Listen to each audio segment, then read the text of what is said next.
Le petit enfant en croissance a besoin, comme tout être humain, de structurer le temps, l'espace et ses relations.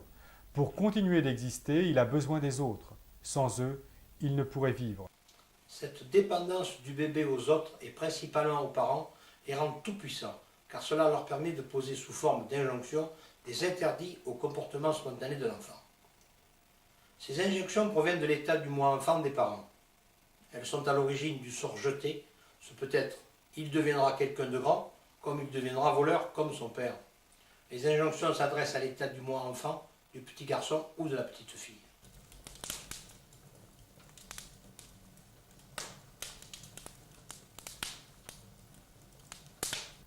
Elles sont le plus souvent non-verbales et reçues pour la plupart à un âge où l'enfant n'a pas un état du moi adulte suffisamment développé pour les analyser avec objectivité. Elles touchent un champ très large du comportement. Cela peut aller de « ne laisse pas traîner tes affaires » jusqu'à « ne sois pas de ton sexe » ou « ne sois pas heureux ». Les injonctions traduisent les sentiments profonds des parents à l'égard de leur tout-petit. L'intensité d'une injonction est proportionnelle au poids des conséquences envisageables en cas de désobéissance. Ainsi, pour un petit garçon recevant l'injonction « ne sois pas de ton sexe », toute manifestation virile pourra avoir de graves répercussions.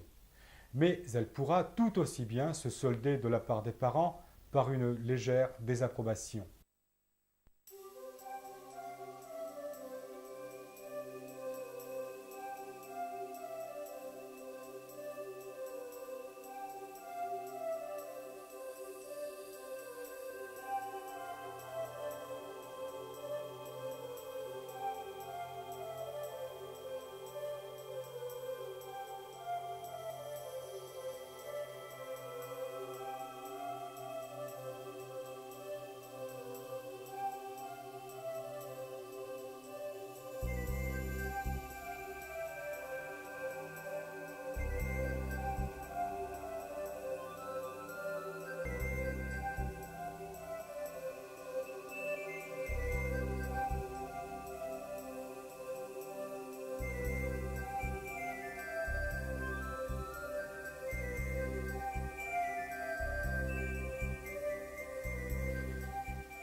Outre les injonctions, les parents envoient à leurs enfants des messages sous forme d'attribution. Le concept d'attribution a été mis au point par Ronald Lang.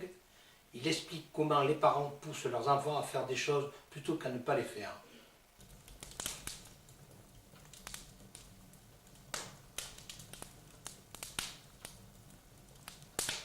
Si nous voulons que quelqu'un fasse quelque chose, nous lui donnons l'ordre de faire cette chose.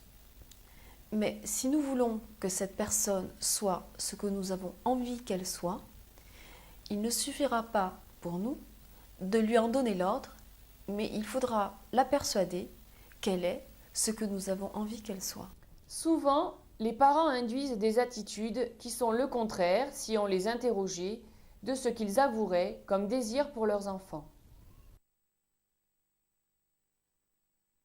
Il deviendra voleur comme son père.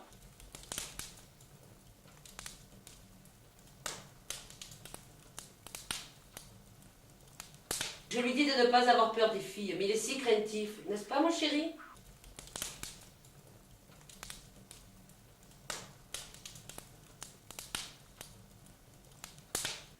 Il n'a pas confiance en lui, c'est pour ça qu'il bégaye.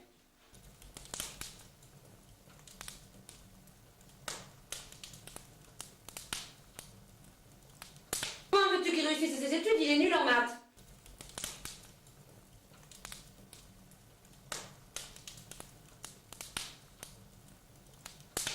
L'enfant reçoit de la part de ses parents beaucoup de messages. Certains le stimulent, d'autres le rassurent. Mais d'autres stérilisent son désir d'autonomie. Sois parfait, sois fort, presse-toi, acharne-toi, fais des efforts, essaie encore, fais plaisir. Vers l'âge de 5 ans environ, l'enfant prend conscience qu'il a un passé et un avenir. Il se fait une idée de la réalité du monde. Cette idée est confuse car sa banque de données, alimentée par ses expériences, est pauvre. Et il ne peut trouver d'explication au fait de la vie qu'en faisant appel à la magie, au mythe des fées, ogres et sorcières.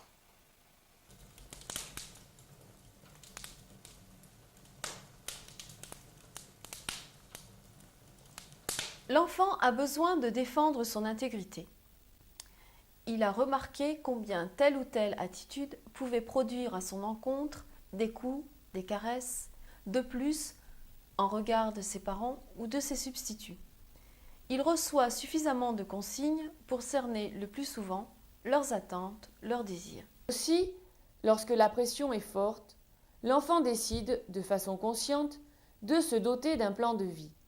Il décide de ce qu'il devra faire, de la manière qu'il se comportera dans l'adversité. Ce scénario lui permettra, pense-t-il, de s'adapter aux autres, et ce, jusqu'à l'heure de sa mort.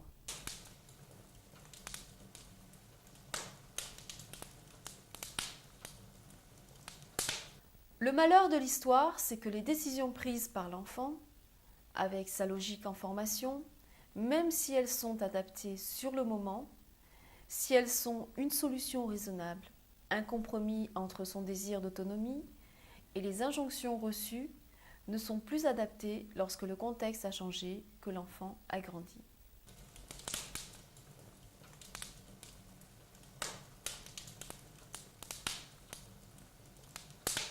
On utilise le concept de scénario car, comme pour le cinéma ou le conte de fées, la vie de l'individu se déroule suivant un schéma établi par avance. Elle a souvent tristement pour base un sort jeté par un ogre ou une sorcière. Il sera voleur comme son père. L'individu qui a un scénario vit sous l'emprise de celui-ci. C'est très contraignant d'avoir un scénario. Souvent, pour en sortir, il faut une aide extérieure. Imaginons la mise en place d'un scénario. Je serai voleur comme papa, car c'est ce que maman veut. Ce qu'elle affirme quand elle dit « il sera voleur comme son père », ce qui lui permet d'être une victime. Lorsque je vole, maman crie beaucoup, mais elle me montre plus encore qu'elle m'aime en me protégeant.